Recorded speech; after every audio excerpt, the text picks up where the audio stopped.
जय जय। नमो अरिहन्ताणं नमो सिद्धाणं नमो आयर्याणं नमो वज्रायाणं नमो लोये सवसाहुणम्। मङ्गलं भगवान् वीरो मङ्गलं गौतमो गणी मङ्गलं कुन्दकुन्दार्यो जैनधर्मोऽस्तु मङ्गलम्। सर्वमङ्गलमाङ्गल्यं सर्वकल्याणकारकं प्रधानं सर्वधर्मानं जैनं जयतु शासनं जैनं जयतु शासनम्। स्याद्वादनय षट्द्रव्य गुण पर्याय और प्रमाण का जड़ कर्म चेतन बंध का परु कर्म के अवसान का कह कर स्वरूप यथार्थ जग का जो किया उपकार है उसके लिए जिन वाणी माँ वंदना शत बार है वंदना शत बार। जय हो द्वादशा रूप में जिनवाणी माता। जय। तीन भुवन में सार वीतराग विज्ञान था शिव स्वरूप शिव का ब्रह्महु त्रियोग समारी के। मांगलिक ग्रंथ छैडाला जी, रचयिता पंडित दौलत राम जी। दूसरी ढाल की हमारी चर्चा चल रही है जहां पर संसार दुखों के मूल कारण को हम समझ रहे हैं। संसार दुखों का मूल कारण दिया मिथ्यात्व। वो मिथ्यात्व के दो भेद किए। अग्रहित मिथ्यात्व, ग्रहित मिथ्यात्व। अग्रहित मिथ्यात्व वो जो जीव पूर्व के संस्कारों से स्वयं लेकर के आता है। ग्रहित मिथ्यात्व वो जो उसको उस पर्याय में दिया जाता है। इस अग्रहित मिथ्यात्व के भी तीन भेद। अग्रहित मिथ्या दर्शन, अग्रहित मिथ्या ज्ञान, अग्रहित मिथ्या चारित्र। इसी तरीके से ग्रहित मिथ्यात्व के तीन भेद। ग्रहित मिथ्या दर्शन, ग्रहित मिथ्या ज्ञान, ग्रहित मिथ्या चारित्र। ग्रहित मिथ्या दर्शन के तीन भेद। कुदेव, कुगुरु, कुधर्म। ठीक है, इनकी चर्चा हम कल विशेष रूप से, कल और उसके पहले के प्रवचनों में विशेष रूप से अपन कर चुके। आज अपने को चर्चा करनी है ग्रहित मिथ्या ज्ञान की। कि ज्ञान तो अर्जित कर रहा है, लेकिन कैसा ज्ञान अर्जित कर रहा है? मिथ्या ज्ञान अर्जित कर रहा है। तो ये ग्रहित मिथ्या ज्ञान क्या है, इसको कैसे प्राप्त होता है, और इसके लक्षणों को जान करके हम इससे कैसे बच सकते हैं, इसकी चर्चा इस छंद के माध्यम से करेंगे। ठीक है, तो छंद है देखो। एकांतवाद दूषित समस्त विषयादिक पोषक अप्रशस्त कपिलादि रचित श्रुत को अभ्यास सोहे कुबोध बहुदेन त्रास। क्या बात है। अर्थ समझते हैं, देखो इसका पहले सामान्य अर्थ समझते हैं, फिर इसका विशेष अर्थ देखते हैं। एकांतवाद दूषित समस्त। एकांत रूप कथन से दूषित मतलब खोटे पांचों इंद्रिय के विषय आदि को। तो एकांतवाद दूषित समझ मतलब एकांतवाद रूप कथन से खोटे विषयादिक पोषक अप्रसत मतलब पांचों पांचों इंद्रियों के विषय आदि को पोषक मतलब पुष्ट करने वाले। और कैसे? कपिल आदि रचित मतलब रागी द्वेषी या राग द्वेष के शुद्ध प्रवर्तकों के द्वारा बनाए हुए। कपिल आदि रचित मतलब जो राग द्वेष का पोषण करते हैं, ऐसे लोगों के द्वारा लिखे गए या बनाए गए शास्त्र खोटे। सब शास्त्रों का पढ़ना मतलब अभ्यास मतलब उनका पढ़ना सुनना और सुनाना। सो कुबोध मतलब ग्रहित मिथ्या ज्ञान है, बहुत दुख देने वाला है। सो है कुबोध बहुदेन त्रास मतलब वह बहुत दुख देने वाला है। इसको फिर से समझते हैं।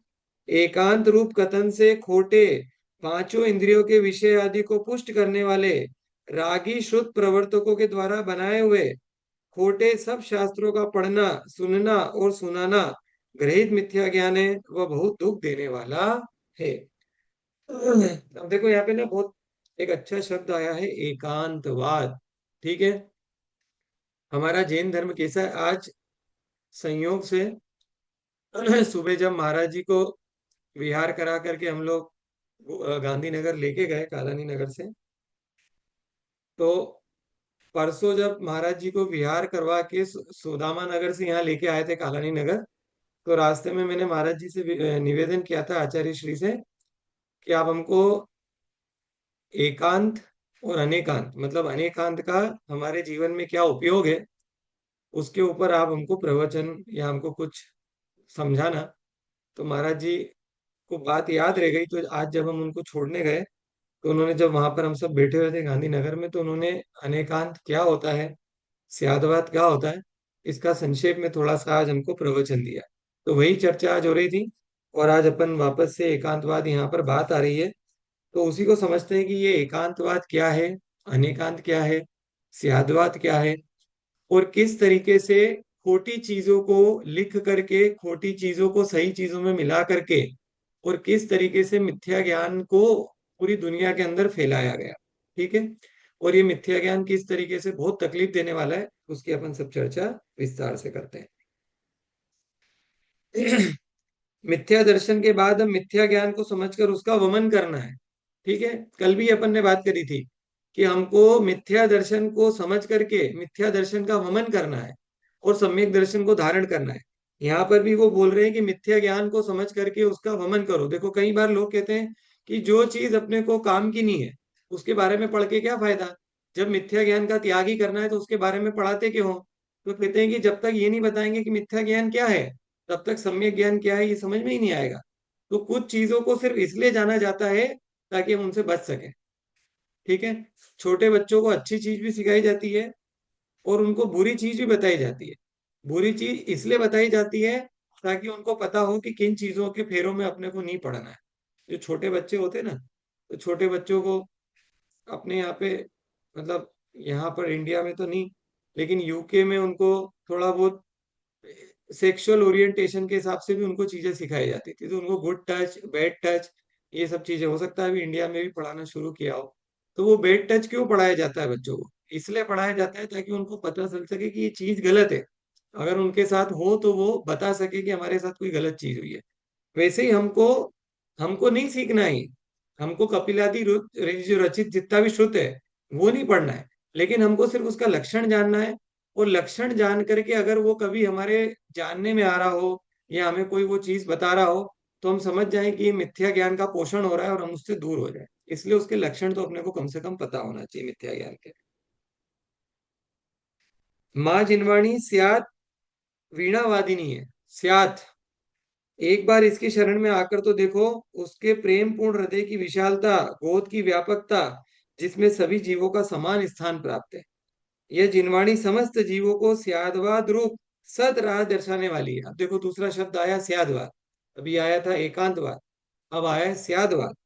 परंतु यह जीव अनादि काल से मिथ्या ज्ञान के कारण संसार में भटक रहा है। एकांत रूप मिथ्या ज्ञान से संसार में जन्म मरण की संतति को दृढ़ कर रहा है।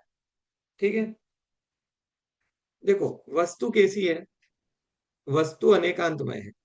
जैसे जीव है, तो जीव के अंदर कितने गुण पाए जाते हैं, जीव में कितने गुण हैं, एक गुण है, दो गुण है, संख्यात गुण है, असंख्यात गुण है, अनंत गुण है। कितने गुण है जीव के अंदर, बताइए। अपन जीव द्रव्य है ना, तो अपने को पता तो चले कि अपने अंदर गुण कितने कितने हैं गुण, बोलो। असंख्यात। असंख्यात है। और असंख्यात। असंख्यात है आप बोल रहे हो, और कोई उत्तर किसी को देना हो क्या। असंख्यात गुण है, संख्यात गुण अनंत। है जीव में, अनंत। अनंत। अनंत गुण है, अनंत गुण है वर्षा जी। अनंत गुण, असंख्यात नहीं। अपन अनंत गुणों की खान है। ठीक है, सिद्ध भगवान में कितने गुण होते हैं, अनंत गुण होते हैं। अनंत। ठीक है, हाँ। तो अगर जितने गुण सिद्ध भगवान में है प्रकट रूप से, उतने गुण अपने में अप्रकट रूप से है कि नहीं है। अगर आप नहीं मानोगे तो है। फिर सिद्ध बनने की हमारी शक्ति खत्म हो जाएगी। क्योंकि जो सिद्ध हैं उनके अगर अनंत गुण है तो हमारे भी अनंत गुण होना बहुत जरूरी है। ठीक है, क्योंकि द्रव्य रूप से हम और सिद्ध समान ही है। पर्याय रूप से भेद हो सकता है, द्रव्य रूप से कोई भेद नहीं है। गुण रूप से भी उनके और हमारे गुण समान ही है, उनके प्रकट हो गए, अपने प्रकट नहीं हुए। अब वस्तु के अंदर अनंत गुण है, ठीक है। अनंत गुण को एक साथ कहा जा सकता है क्या? अनंत गुणों को एक साथ कहा जा सकता है क्या? हमें दर्शन गुण भी है, ज्ञान गुण भी है, चारित्र गुण भी है, सुख भी है, वीर्य भी है, क्षमा गुण भी है, आर्जव गुण भी है, मार्दव गुण भी है। सब गुण है हमारे में। हम सभी गुणों को एक साथ कह सकते हैं क्या? नहीं कह सकते। तो गुण अनंत है ना, एक साथ कैसे कथन करोगे? तो फिर क्या है? तो फिर क्या है? अपन किसका सहारा लेते हैं? अपन स्यादवाद का सहारा लेते हैं। स्यादवाद क्या करता है? एक गुण का कथन करता है, बाकी को गौण कर देता है। फिर वो दूसरे गुण का कथन करता है, बाकी को गौण कर देता है। फिर वो तीसरे गुण का कथन करता है, बाकी को गौण कर देता है। ये हो गया स्यादवाद, ठीक है। और वस्तु कैसी है? वस्तु कैसी है? वस्तु अनेकांत में है, क्योंकि सभी जितने भी छह द्रव्य हैं, सभी छह द्रव्यों के अंदर अनंत अनंत गुण पाए जाते हैं। जिसमें अनंत गुण पाए जाते हैं, उस वस्तु को कैसा बोलना पड़ेगा? अनेकांत रूप है। और कितने धर्म है? तो कहते हैं धर्म भी अनंत है। वो कहते हैं क्या धर्म सब एक दूसरे के साथ मिलके रहते हैं क्या? तो कहते हैं हाँ, एक दूसरे के साथ मिलके रहते हैं। सारे गुण एक साथ मिल करके रहते हैं क्या? हाँ, तो सारे गुण एक साथ मिल करके रहते हैं। लेकिन कथन एक बार में एक ही का होता है, इसलिए उसको कथन करने के लिए स्यादवाद, और वस्तु को समग्र रूप से समझने के लिए अनेकांत, ठीक है। और देखो, इसकी विस्तार से चर्चा करते हैं। यह मनुष्य पर्याय केवल ज्ञान में कारण है, और आप इस अमूल्य पर्याय को मिथ्या ज्ञान में व्यर्थ गवा रहे हो। वो कह रहे हैं कि ये मनुष्य पर्याय को प्राप्त किया है, ये आपके केवल ज्ञान में कारण बन सकती है वर्तमान की पर्याय। इसको मिथ्या ज्ञान में व्यर्थ नहीं करो। यह एकांत रूप मिथ्या ज्ञान दृष्टि को संकुचित कर देता है, इंद्रिय विषयों को एवं राग द्वेष को पुष्ट करता है। कौन? एकांतवाद। अनेकांत रूप परम उपकारी सिद्धांत ही इस एकांत के विषय को दूर करने में समर्थ है। कोई अपने को निश्चयवादी मान रहा है, कोई व्यवहारवादी मान रहा है। पर ध्यान रखना, निश्चय और व्यवहार एक सिक्के के दो पहलू हैं, एक नदी के दो किनारे हैं। यदि नदी का एक किनारा भी टूट जाता है तो नदी मरुस्थल में खो जाती है। कहने का मतलब क्या है? कि एक जो सिक्का होता है, उसमें हेड भी होता है और उसमें टेल भी होता है, दोनों चीजें होती है। अगर सिक्का ही नहीं होगा तो ये हेड और टेल की कोई बात ही नहीं होगी। कोई कोई चिट और कोई क्या बोलते हैं उसको, चिट आए तो क्या बोलते थे उसको, हिंदी में क्या बोलते हैं? ठीक है, जो भी बोलते हैं, पट बोलते हैं, और क्या बोलते हैं, एक और जो भी बोलते हैं, ठीक है। तो कहने का मतलब ये है कि एक कॉइन के अंदर, एक सिक्के के अंदर हेड भी होता है और उसके अंदर टेल भी होता है। अगर सिक्का है तो ये सब बातें हैं, अगर सिक्का ही नहीं होगा तो ये सब बातें ही नहीं होगी, ठीक है। अब कोई व्यक्ति इन दोनों चीजों को ग्रहण करे कि हाँ, मैं मानता हूं कि एक सिक्के के दो पहलू होते हैं, तो मतलब ये है कि वो व्यक्ति अनेकांत को समझता है। लेकिन कोई ये कहे कि नहीं, सिर्फ एक ही पहलू है इस चीज का, दूसरा कोई पहलू ही नहीं है, तो फिर मतलब क्या है कि वो एकांतवाद से ग्रसित है। इसका एक और एग्जांपल लेते हैं। जैसे मैं हूं, ठीक है। अब मैं अपने घर में किसी का बेटा हूं, किसी का पति हूं, किसी का पिता हूं, किसी का चाचा हूं, किसी का ताऊ हूं, ठीक है, किसी का भांजा हूं, किसी का भतीजा हूं। अब एक हूं तो मैं अकेले, ठीक है। लेकिन मेरे इतने सारे कैसे रिश्ते हो गए? क्योंकि अपेक्षा से हुए, अपेक्षा लगाई। माँ की अपेक्षा बेटा हूं, अपने बेटे की अपेक्षा में पिता हूं, पत्नी की अपेक्षा में पति हूं, ठीक है। अपनी मामी की अपेक्षा में क्या हूं? भांजा हूं। अपनी बुआ की अपेक्षा क्या हूं? भतीजा हूं। अपेक्षा लगाना पड़ेगी। वस्तु एक है, उस एक वस्तु के अंदर धर्म कितने होते हैं? अनंत धर्म होते हैं। आप अपेक्षा लगाओ कि ये किस अपेक्षा से कहा गया। और एक और उदाहरण लेते हैं। जैसे आम, आम, ठीक है, आप लोगों से ही पूछ रहा हूं, आम कैसा होता है? मेरे को एक लाइन में उत्तर दो। आम कैसा होता है? बोलो। रसीला होता है। आम रसीला होता है। और कोई उत्तर? मीठा होता है। आम मीठा होता है, रसीला होता है, आम मीठा होता है। और कोई उत्तर?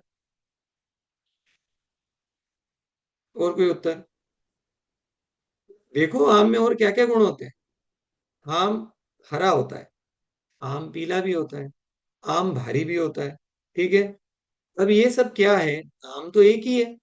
उस एक ही आम के अंदर अलग अलग अपेक्षा से अलग अलग गुण है। जब वो आम कच्चा था तो वो हरा था, ये बात भी सही है। जब वो आम पक गया तो वो पीला है, ये बात भी सही है। जब वो आम पका नहीं था तब उसमें खटास थी, ये बात भी सही है। जब वो आम पक गया तो वो मीठा हो गया, ये बात भी सही है। जब वो आम छोटा था तो हल्का था, ये बात भी सही है। और वो जब आम पक गया तो वो बड़ा हो गया, ये बात भी सही है। तो वस्तु तो एक ही है, लेकिन अपेक्षा से सारी बातें सही है, कोई भी बात गलत नहीं है। हम हमारे सभी झगड़ों का कारण क्या है? क्योंकि हमको अपेक्षा समझ में नहीं आती है। किसी ने किसी अपेक्षा से कुछ कथन किया तो अपन झगड़ने बैठ जाते हैं कि हमने तो कुछ और ही पढ़ा था, तुम कुछ और क्यों पढ़ाते हो? महाराज जी ने तो ये कहा था, तुम तो ये बात करने बैठ गए। या वो पंडित जी ने तो ये बात करी थी, तुम ये बात क्यों करने बैठ गए? इस ग्रंथ में तो ऐसा लिखा हुआ है कि जीव जड़ है। कर्णा नियोग का ग्रंथ पढ़ा, कर्म सिद्धांत की बात चल रही थी, वहां पे लिखा हुआ कर्मों के उदय में जीव जड़ है, ऐसी ऐसा कथन है। अब यही समय सार पढ़ रहा था, समय सार के अंदर लिखा कि जीव तो नित्य ही क्या है, चेतनता को धारण किए हुए है। वो आज तक कभी तीन काल में जड़ हुआ ही नहीं। अब आप तो लड़ने लग गए दोनों के दोनों। वो कह रहे हैं कि देखो यहाँ लिखा हुआ है कि जीव जड़ है, यहाँ पे लिखा हुआ है कि जीव कभी जड़ हुआ ही नहीं। अब कौन सही है और कौन गलत है? दोनों सही है। आपने अपेक्षा नहीं समझी है। जब द्रव्य रूप से बोला, जब द्रव्य रूप से बोला तब ये बोला कि जीव नित्य है। जब कर्म रूप से बोला तो बोला जीव अनित्य है। ये अनेकांतवाद हमको सिखाता है कि हमको वस्तु को विविक्षा से पढ़ना आना चाहिए। हमको वस्तु को विविक्षा से समझना आना चाहिए। उसको हमारी हमारे को हमारी दृष्टि इतनी व्यापक करना पड़ेगी कि हम उसको अपेक्षाओं से समझ सके। अगर अपेक्षा नहीं समझेंगे तो गए काम से। ठीक है। तो ये हमको जिनवाणी सिखाती है, और ये सिर्फ जैन धर्म सिखाता है। जैन धर्म के प्राण है ये। अनेकांत और साधवाद हमारे जैन धर्म का प्राण है, जैन श्रुत का प्राण है। अगर हमको अनेकांत और स्यादवाद ही नहीं पता है कि क्या होता है, तो हम जैन श्रुत का अध्ययन कर ही नहीं सकते हैं। अगर हमको पता ही नहीं है कि नए क्या होते हैं, तो हम उसका अध्ययन ही नहीं कर सकते। हम पढ़ भी लेंगे, कुछ चीजें जान भी लेंगे, लेकिन हमारा पढ़ना कोरा रह जाएगा। आत्मा अनंत गुणों का घर है। अनंत गुणों के घर को समझने के लिए पहले अनेकांत को तो समझो। 47 शक्तियां और 47 नय। ठीक है। इस तरीके से समय सार के अंदर और प्रवचन सार में ये सब चीजें आई है। अब हमको अगर नई विविक्षा ही नहीं पता है तो हम कैसे समझेंगे? और उसमें विपरीत शक्तियां भी होती है। एक ही धर्म के अंदर विपरीत पाए जाने वाले गुण भी होते हैं, लेकिन वो भी रहते हैं, पाए जाते हैं वो। इसी जीव के अंदर विभाव परिणति भी है, इसी जीव में स्वभाव परिणति भी है। वो विभाव के साथ भी है और वो स्वभाव के साथ भी है। दोनों चीजें रहती है साथ में, विरोध नहीं है आपस में। वस्तु के अनंत गुण आपस में एक दूसरे का कोई विरोध नहीं करते, लेकिन हम पता नहीं क्यों उन चीजों को नहीं समझते हैं और हम हर चीज का विरोध करने लगते हैं। हमको अपेक्षाएं समझना पड़ेगी। ठीक है। और बिना अपेक्षा के कोई भी कथन करोगे, सब कुछ झूठा है। बिना अपेक्षा के कथन करना सब कुछ झूठा है। ठीक है। जैसे सिर्फ इतना कह देना कि आम मीठा है, ये गलत कथन हो गया। ठीक है। अपेक्षा लगाओ, अपेक्षा लगाओ कि पका हुआ आम मीठा है, अपेक्षा लगाओ।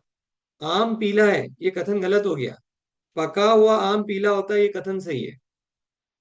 ठीक है। आम खट्टा होता है, ये गलत कथन है। ठीक है। कम पका हुआ हरा आम खट्टा होता है, ये बिल्कुल सही है। बिना अपेक्षा के कथन करते हैं, इस वजह से हम धोखा खा जाते हैं। ठीक है। तो ये तो है हमारा एक अनेकांतवाद। इसके विपरीत जो एकांतवाद का कथन करते हैं, सो खोटे शास्त्र हैं। ठीक है। जो एकांतवादी है वे नियम से मिथ्या दृष्टि है। जो एकांतवादी है या तो बिल्कुल निश्चय को ही लेके बैठे हुए हैं कि मैं तो सिर्फ आत्मा ही हूँ, आत्मा ही हूँ, आत्मा ही हूँ, सिर्फ आत्मा की तरफ देख रहे हैं, पर्याय की तरफ दृष्टि नहीं है। पर्याय की तरफ दृष्टि नहीं है तो फिर उसमें पर्याय के अंदर अगर कुछ खोट भी है, उसमें अगर चारित्र में दोष भी है, तो ये इसको सही नहीं करना चाह रहा, क्योंकि ये तो ध्रुव रूप से खुद को आत्मा मान के बैठ गया, तो ये अपने चारित्र पे कोई ध्यान ही नहीं देता। और कोई क्रियावादी है तो वो व्यवहार को ही लेके बैठ गया। उसको लगता है कि खाली क्रियाएं करने से ही मोक्ष हो जाएगा, वो निश्चय की तरफ जाना ही नहीं चाहता है। तो असली जो धर्म है वो तो निश्चय और व्यवहार को साथ में लेकर के चलने का है। दोनों में से एक भी चीज अगर छूट गई तो सही धर्म अपने को प्रकट हो ही नहीं सकता है। दोनों चीजों को साथ में, इसके लिए तो कितना कितना शास्त्रों में कितनी चीजें आई हैं कि खाली निश्चय में मत अटके रहो, खाली व्यवहार में मत अटके रहो, दोनों को साथ में लेकर के चलो, वरना ना जैन धर्म को समझ पाओगे, ना उसका पालन कर पाओगे, ना आत्मा का कल्याण कर पाओगे। निश्चय में पहुंचने के लिए व्यवहार अपनाना ही पड़ेगा। अनेकांत कह रहा है कि व्यवहार ही नहीं, निश्चय ही नहीं, दोनों में ही नहीं, व्यवहार भी निश्चय भी, ऐसा करो। जहां पर ये ही आ जाता है ना, वो ही बहुत खतरनाक हो जाता है। ही नहीं लगाओ, भी लगाओ, तो काम चल जाएगा। ठीक है। इस तरीके से कुछ लोग रहते हैं ना, अड़ियल रहते हैं, स्वभाव अड़ियल रहता है, मैं तो ये काम कर ही नहीं सकता। जैसे बच्चे को अपन बोलो कि भैया ये सब्जेक्ट तेरे को पढ़ना है, और बच्चे ने मन में ये बिल्कुल बना लिया कि मेरे से तो होगा ही नहीं, उसने जैसे ही मन में भावना लाई, अब आप उसको कोशिश करो बताने की, समझाने की, वो नहीं करेगा। क्यों? क्योंकि उसने वहां पर ही, मेरे से तो होगा ही नहीं, तो फिर खेल खत्म हो गया। और अगर वही चीज वो ऐसा सोचे कि मैं भी इसको पढ़ सकता हूँ, मैं भी ये कर सकता हूँ, तो वो बच्चा कर जाएगा। वैसे ही जिनवाणी खोल करके अपन बैठे और अपन ये सोचे गोमट सर जीव कांड सामने पड़ा है, मेरे को तो समझ में आएगा ही नहीं, तो फिर उसको नहीं समझ में आएगा। और अगर ये कोशिश करेगा कि मेरे को भी समझ में आ सकता है, तो उसको समझ में आएगा। थोड़ा बहुत अपना माथा दिमाग लगाएगा तो उसको चीजें समझ में आएगी। इसलिए ये बहुत, ही और भी, कोई बहुत ज्यादा प्रोनाउंसिएशन में अंतर नहीं है दोनों शब्दों के, लेकिन बिल्कुल उलट पुलट हो गया। ही लगाने से पूरा बेड़ा गर्क हो गया, भी लगाने से प्रयास हो रहा है, और प्रयास होने से कार्य भी हो जाते हैं लोगों के। ठीक है। जैन दर्शन को छोड़कर जितने भी मत है सब एकांतवादी है। कोई आत्मा को एकांत दृष्टि से नित्य कह रहा है, कोई क्षणिक कह रहा है, कोई अनित्य कह रहा है। परंतु जैन दर्शन आत्मा को नित्य भी स्वीकार करता है, अनित्य भी स्वीकार करता है। द्रव्य दृष्टि से आत्मा नित्य है और पर्याय दृष्टि से आत्मा अनित्य है। कोई तकलीफ नहीं है, करो चर्चा जितनी करनी है, कोई विरोध नहीं आएगा, कोई झगड़ा नहीं होएगा। बौद्ध मत कहता है कि आत्मा क्षणिक होती है। आत्मा क्षणिक होती है तो कहते हैं कि प्रतिपल आत्मा नई नई उत्पन्न हो रही है, प्रतिपल आत्मा मर रही है। अब उससे प्रश्न ये पूछते हैं कि तुम अगर कहते हो कि प्रतिपल आत्मा नहीं उत्पन्न हो रही है और प्रतिपल आत्मा मर रही है, तो हम जिससे बात कर रहे हैं, जिससे 5 मिनट पहले हमने बात करी थी, वो व्यक्ति कौन है? वो व्यक्ति वही है कि नया व्यक्ति उत्पन्न हो गया? क्योंकि तुम्हारे यहाँ तो आत्मा क्षणिक है। ठीक है। फिर हमने जिसको पढ़ाया कल, आज हम किसको पढ़ा रहे हैं? किसको पढ़ा रहे हैं? आज मैं जिन आशुतोष भैया को पढ़ा रहा हूँ, ये वही भैया थे जो कल थे, कि आज ये नए उत्पन्न हो गए? तो ये तो फिर ये क्षणिक बात चल ही नहीं सकता है। और हम ये कहें कि बिल्कुल नित्य नित्य नित्य ही है, तो फिर पर्याय में तो बदलाव देखने में आता है। जैसा मैं 10 साल पहले दिखता था वैसा आज तो नहीं दिख रहा हूँ, और 10 साल बाद भी वैसा नहीं दिखूंगा। मतलब कुछ ना कुछ परिवर्तन तो हो रहा है ना। तो वो परिवर्तन किस में हो रहा है? वो पर्याय में परिवर्तन हो रहा है। मतलब अनित्यता भी है पर्याय की अपेक्षा। तो ये सब चीजें समझना पड़ेंगी, नहीं समझेंगे तो विरोध होगा। सारे विरोध का कारण क्या है? नयों का ज्ञान नहीं होना, अनेकांतवाद का साथ नहीं देना, स्यादवाद रूप को नहीं समझना, ये सारे विरोध का कारण है, ये सारे झगड़ों का कारण है। ठीक है। जिनेन्द्र देव के शासन में सर्वथा शब्द नहीं आया। जिनेन्द्र देव ने कथनचित शैली को मान्य किया है कि कथनचित करो, स्याद शब्द लगाओ हर जगह। ठीक है, सर्वथा मत लगाओ, सर्वथा बहुत खतरनाक है। स्याद का अर्थ है कथनचित। जहां स्यात रूप से वस्तु का कथन किया जाता है वहां सर्वथा रूप नियम दूर हो जाता है। कथनचित करो ना, कथनचित करो, सारा कुछ कथन जो करो वो किसी अपेक्षा को लेकर के करो। अर्थात वस्तु सती है, नित्य ही है, अवक्तव्य ही है, इस प्रकार के नियम रूप कथन का निषेध करने वाला है। तथा वस्तु के सत असत, एक अनेक, नित्य अनित्य, व्यक्तव्य अवक्तव्य, द्विविध रूपता को लिए हुए वस्तु का जैसा स्वरूप प्रत्यक्ष में देखने में आ रहा है, प्रमाणों द्वारा जैसा सिद्ध है, वैसा ही कथन होता है। ठीक है। जहां जहां ही लगाओगे वहां पे गड़बड़ हो जाएगी, जहां जहां स्याद शब्द लगाओगे वहां पे कथन बिल्कुल सही बनेगा। नए वस्तु के एक देश का कथन करने वाला है और प्रमाण वस्तु के सर्व देश का कथन करने वाला है।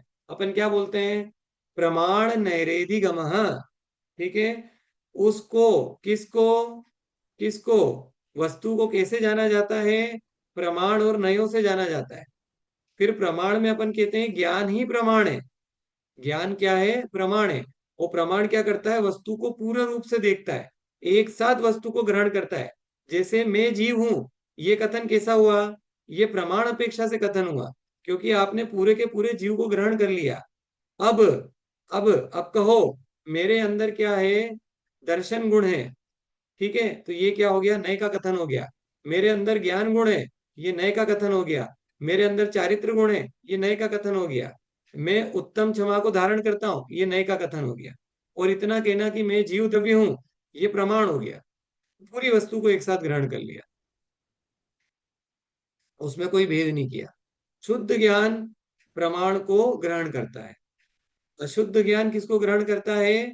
वो एक एक एक एक एक एक एक एक तोड़ तोड़ के ग्रहण करता है। ठीक है। अशुद्ध का मतलब ये नहीं सोचना कि वो गलत है, वो चीज गलत नहीं है, मतलब वो तो अपन ने शुद्ध और अशुद्ध वस्तु की अपेक्षा से बोला है। ठीक है, कि उसको समग्र रूप से ग्रहण करना और उसको भेद करके ग्रहण करना, लेकिन वो भी जरूरी है, क्योंकि चीजों को समझना है ना।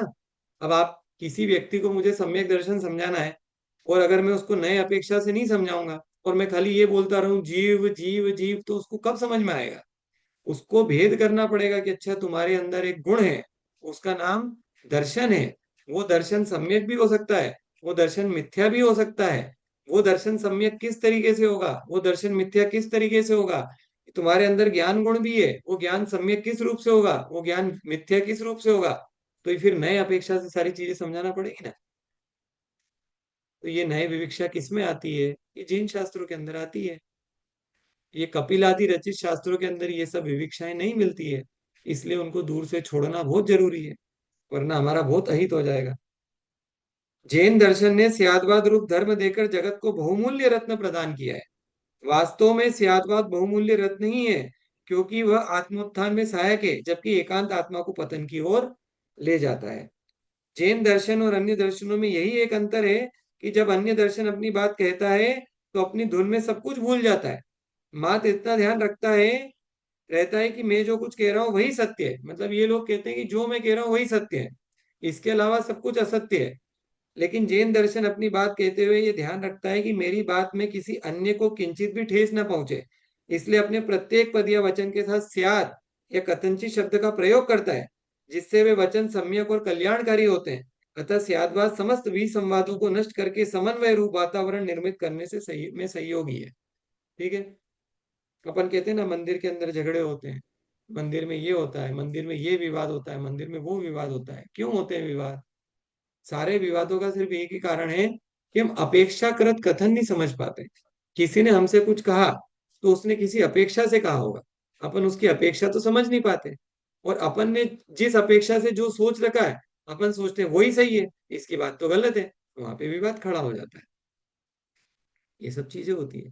किसी ने कुछ बोल दिया, हमको बुरा लग गया, हम ये तो अंदर हम तो कोशिश ही नहीं करते जानने की उसने वो कथन किस अपेक्षा से किया होगा। अगर किसी ने मुझे क्रोधी भी बोल दिया, तो इसमें झगड़ने की क्या जरूरत है? हो सकता है ना कि उसने मुझे कभी क्रोध करते हुए देखा हो, तो उस अपेक्षा से मुझे क्रोध, जैसे मान लो एग्जाम्पल लेते हैं, हम सब अपने बच्चों को कभी ना कभी किसी न किसी वजह से डांटते हैं। ठीक है। अब माँ अपने बच्चे को अगर किसी वजह से डांट रही है, तो क्या उसका क्रोधी स्वभाव हो गया? लेकिन अगर किसी ने उस माँ को अपने बेटे को एक थप्पड़ मारते हुए देख लिया, और वो ये कह दे कि इसका स्वभाव तो क्रोधी ही है, तो वो गलत हुआ ना? वो गलत हुआ। वो अपेक्षाकृत था कि बच्चे को डांटने के लिए उसको क्रोध करना पड़ा। ये अगर बोलते हैं तो बात गलत नहीं होती। और वही माँ जब मंदिर के अंदर बैठती है और वो जब भक्ति करती है, तब उसको तो क्रोध उत्पन्न नहीं होता है, तब तो उसको वात्सल्य भाव है। तो एक वही वस्तु, एक वही जीव, ठीक है, वो क्रोध भी कर रहा है, वो वात्सल्य भी कर रहा है, वो क्षमा भी कर रहा है, वो मायाचारी भी कर रहा है, सब अपेक्षाकृत है। और एक ही धर्म को अपन लेकर के बैठ जाओगे, नहीं ये तो क्रोधी है, बस, तो फिर तो ये तो विवाद का घर हो गया, ये विवाद का घर हो गया। ऐसा, इसका एक देखो दृष्टांत भी बहुत अच्छा है। ये दृष्टांत आप लोगों ने, ये आप लोगों ने पढ़ा भी है दृष्टांत कई बार, और इसके आपने कई जगह फोटो भी देखे होंगे। ठीक है, जहां जहां पे अनेकांत और स्यादवाद समझाना होता है, ये वहां पे दृष्टांत हर बार दिया जाता है। पांच जन्मांध व्यक्ति जंगल में हाथी को जानने की जिज्ञासा से विचरण कर रहे थे। अंधे, पांच अंधे व्यक्ति हाथी को जानना था उनको कि हाथी क्या होता है। अचानक उन्हें हाथी के चिंगाड़ने की आवाज सुनाई दी और उनका पैर किसी चीज से टकरा गया। लगता है यही हाथी है। लोग कहते हैं कि हाथी विशाल काल काय वाला होता है। आपस में चर्चा होने लगी कि हमें इसे टटोल कर तो जाने कि ये होता कैसा है। अब वो उसको टटोल रहे हैं हाथी को। एक अंधे ने हाथ से टटोला तो उसके हाथ में उसकी सूंड आ गई। अरे हाथी तो अजगर के जैसा है, तो उसने बोला हाथी तो अजगर के जैसा है, लंबी सूंड होती है, अजगर के जैसा है। दूसरे ने हाथी के ऊपर हाथ फेरा तो पेट पकड़ में आ गया। अरे हाथी तो पहाड़ के समान है, तो कहते एकदम बड़ा सारा पहाड़ के समान है। तब तक तीसरे व्यक्ति ने उसके पैर उसके ऊपर हाथ फेरा तो उसका हाथ हाथी के पैर तक पहुंच गया। वो बोला नहीं, हाथी तो खंबे के जैसा है, तो उसको तो खंबे जैसा दिखाई दिया। अब चौथे अंधे व्यक्ति ने हाथी के ऊपर हाथ फेरा तो उसका कान पकड़ लिया। अरे तुम सब मिथ्या वचन बोलते हो, हाथी तो सूपे जैसा है। वो ऐसे कान रहते हैं ना, उसको सूपे जैसे। तब तक पांचवा व्यक्ति बोला कि मैं बताता हूँ हाथी कैसा है, और हाथी को स्पर्श किया तो उसकी पूंछ हाथ में आगे बोला, सुनो हाथी तो रस्सी जैसा है। अब बोलो कौन सही है और कौन गलत है? क्या सभी गलत हैं? तो ये नहीं भैया, सब गलत नहीं है। अपनी अपनी अपेक्षा से सब सही है। ठीक है। क्या सभी गलत है? हाँ गलत भी है। क्यों गलत है? क्योंकि अगर वस्तु को प्रमाण रूप से ग्रहण करते हाथी को, तो उस अपेक्षा से सबका कथन क्या हो गया? गलत हो गया। लेकिन जिसने जिस अपेक्षा से कहा, उस अपेक्षा को लेके कहोगे तो वो सही भी हो गया। कितना गजब का खेल है। एक ही कथन सही भी हो रहा है, एक ही कथन गलत भी हो रहा है। क्यों? क्योंकि अपेक्षाएं अलग अलग पड़ गई। अपेक्षाओं के हिसाब से चीजें सही होती हैं, अपेक्षा के हिसाब से चीजें गलत भी होती हैं। ठीक है। अपेक्षा समझना बहुत जरूरी है। अब पांचों में बहस होने लगी। कोई हाथी को खंबे जैसा, कोई सूपे जैसा, कोई रस्सी जैसा, कोई पहाड़ जैसा और कोई अजगर के समान कह रहा था। विवाद की स्थिति खड़ी हो गई। तभी वहां से अनेकांत दृष्टि युक्त विद्वान निकला। उनके संवाद को सुनकर पूछने लगा कि विवाद का कारण क्या है। तब उन जन्मांधों ने अपने विवाद का कारण बताया। तब उस विद्वान ने स्यादवाद शैली का प्रयोग करते हुए कहा कि हाँ तुम सब ठीक कह रहे हो।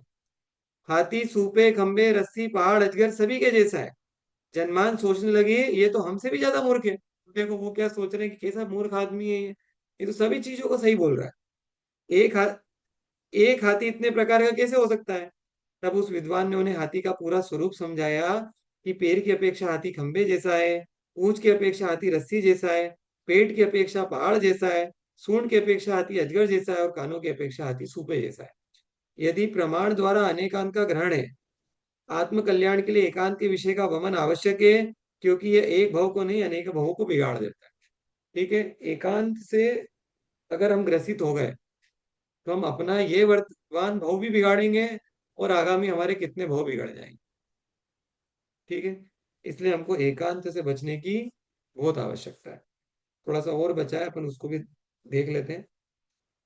दौलत राम जी कह रहे हैं कि एकांतवाद रूप कथन से जो दूषित है, आप यदि कहें कि मैं पिता हूं, तो केवल आप पिता नहीं है, परंतु एकांतवादी हठी हो जाता है।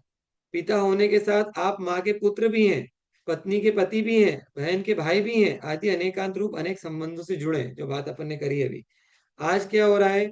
एकांत रूप मिथ्यात्व का पिशाच चिपक गया है और जिनवाणी में निजवाणी मिलाकर मिथ्या ज्ञान का प्रचार प्रसार हो रहा है। लोग अपने हिसाब से कुछ भी कथन कर रहे हैं, जिसको जो मर्जी आ रहा है सो कथन कर रहा है। अपेक्षाकृत कथन कोई नहीं करता। वरना गौतम स्वामी ने किस आगम में कह दिया कि पंचम काल में सच्चे भावलिंगी मुनि नहीं होते? ठीक है। एक विशेष वर्ग है ना हमारे यहाँ पे दिगंबर जैन समाज में, ठीक है, जो कहते हैं कि पंचम काल में सच्चे मुनि नहीं होते। तो किस अपेक्षा से कह रहे हो ये? कोई भ्रष्ट मुनि को देख करके कह रहे हो कि सच्चे मुनि नहीं होते, या तुमने ये मान लिया कि सच्चे मुनि होते ही नहीं है पंचम काल के अंदर? ठीक है। तो ये सब क्या है? ये सब खोटे वचन है। ये तो ये प्रीति जी को मैंने बात ये बताई भी थी कि प्रत्यक्ष मेरे सामने इस तरीके के कथन हुए थे। जब हम लंदन में थे तब वहां पर इस प्रकार के कथन मैंने लोगों को करते हुए सुना, जो बच्चों को ये कहते हैं कि पंचम काल के अंदर मुनि नहीं होते। छोटे छोटे बच्चों को ये बात सिखाई जाती है कि पंचम काल के अंदर मुनि नहीं होते। बोलो, अभी कितनी गलत चीजें अपन बच्चों को सिखा रहे हैं। अगर विशेष वर्ग को ये सब चीजें ये सिखाई जाएगी बच्चों को, तो उनको तो यही समझ में आएगा कि मुनि होते ही नहीं है। अब वो कब नमस्कार करेंगे मुनियों को? और मुनि को नमस्कार नहीं करेंगे, अगर मुनि नहीं होते तो कब चारित्र का पालन करेंगे, कब महाव्रत को अंगीकार करेंगे। तो ये कितना खोटा जहर हम बच्चों के दिमाग में घोल रहे हैं कि पंचम काल के अंदर मुनि नहीं होते। और ऐसे एक नहीं, पता नहीं कितनी चीजें हैं, ये सब एकांतवाद से दूषित चीजें हैं। ठीक है।